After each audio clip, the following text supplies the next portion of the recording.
m'appelle Jean-Marie Buan et je suis brodeur depuis 20 ans maintenant. J'ai commencé à broder pendant 2 heures une journée et dès le lendemain, je me suis trouvé à broder pendant 18 heures. Donc j'étais étudiant en allemand, je terminais mes études d'allemand. J'ai tout laissé tomber pour recommencer un apprentissage d'un métier manuel et qui est, ma foi, fort épanouissant. La broderie a deux principales techniques. La technique de l'aiguille qui reprend en fait ce qu'on connaît.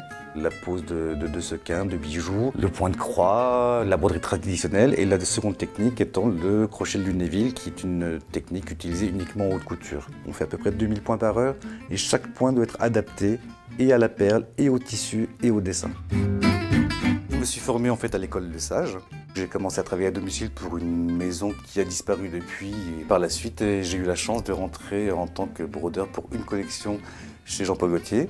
Et j'ai terminé dans cette maison au bout de 10 ans en tant que premier d'atelier broderie, donc avec une équipe à gérer, des collections à gérer, des clientes à gérer. Voilà, donc 10 années de ma vie époustouflante, épuisante, passionnante.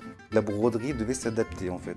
Une broderie faite pour un spectacle de Madonna n'est pas la même broderie que pour un film de Almodovar, n'est pas du tout la même broderie qu'en fait pour la haute couture. Ça m'a permis de m'adapter tout seul à mes nouveaux clients et clientes.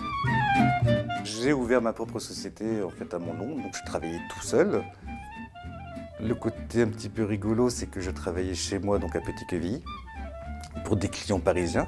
Donc mon déplacement, on va dire hebdomadaire, pour les rencontres, pour des explications, le déchiffrage des explications.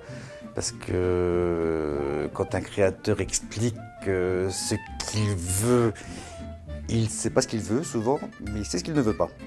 Donc le travail d'un brodeur est souvent d'écouter.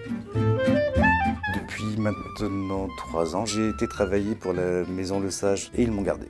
On travaille pour la haute couture, les clientes sont exigeantes, connaisseuses. Quand une perle doit être à tel endroit, elle ne doit pas être 1 millimètre plus loin. J'ai gardé mon activité d'artisan qui me permet de toujours m'exprimer moi-même. Quand les mains travaillent, souvent le cerveau travaille, mais alors de façon positive. On pense aux résultats, principalement. Quand les résultats conviennent, et ben voilà, notre discours a été entendu.